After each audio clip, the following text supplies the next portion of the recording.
ओम श्री परमात्मने नमः। ओम श्री परमात्मने नमः। श्रीमद् भागवत गीता के 7वें अध्याय का महात्म्य।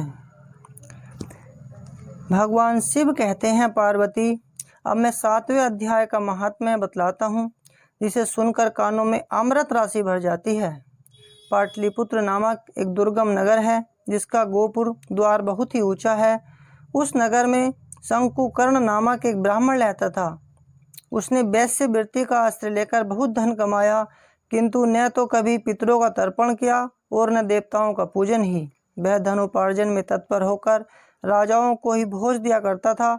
एक समय की बात है, उस ब्राह्मण ने अपना चौथा विवाह करने के लिए पुत्रों और बंधुओं के साथ यात्रा की। मार्ग में आधी रात के समय जब वह सो रहा था, एक सर्प ने कहीं से आकर उसकी बाह में काट लिया। उसके काटते ही ऐसी अवस्था हो गई कि मणि मंत्र और औषधि आदि से भी उसके शरीर की रक्षा असाध्य जान पड़ी। तत्पश्चात कुछ ही क्षणों में उसके प्राण पखेरु उड़ गए। फिर बहुत समय के बाद वह प्रेत सर्प योनि में उत्पन्न हुआ। उसका चित्त धन की वासना में बंधा था। उसने पूर्व वृत्तांत को स्मरण करके सोचा, मैंने जो घर के बाहर करोड़ों की संख्या में अपना धन गाड़ रखा है, इससे इन पुत्रों को वंचित करके स्वयं ही उसकी रक्षा करूंगा। एक दिन सांप की योनि से पीड़ित होकर पिता ने स्वप्न में अपने पुत्रों के समक्ष आकर अपना मनोभाव बताया। तब उसके निरंकुश पुत्रों ने सवेरे उठकर बड़े विस्मय के साथ एक दूसरे से स्वप्न की बातें कहीं। उनमें से मझला पुत्र कुदाल हाथ में लिए घर से निकला और जहां उसके पिता सर्प योनि धारण करके रहते थे, उस स्थान पर गया। यद्यपि उसे धन के स्थान का ठीक पता नहीं था, तो भी उसने चिन्हों से उसका ठीक निश्चय कर लिया और लोभ बुद्धि से वहां पहुंचकर बांबी को खोदना आरंभ किया। तब उस बांबी से बड़ा भयानक सांप प्रकट हुआ और बोला, अरे मूढ़, तू कौन है? किस लिए आया है? क्यों बिल खोद रहा है? अथवा किसने तुझे भेजा है? ये सारी बातें मेरे सामने बता। पुत्र बोला, मैं आपका पुत्र हूँ, मेरा नाम शिव है। मैं रात्रि में देखे हुए स्वप्न से विस्मित होकर यहाँ का स्वर्ण लेने के कौतूहल से आया हूँ।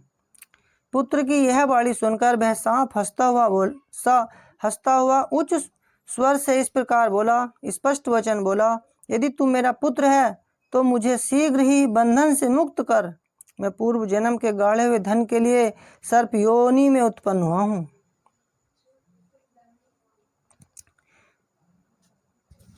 पुत्र ने पूछा, पिताजी, आपकी मुक्ति कैसे होगी? इसका उपाय मुझे बताइए, क्योंकि मैं इस रात में सब लोगों को छोड़कर आपके पास आया हूँ।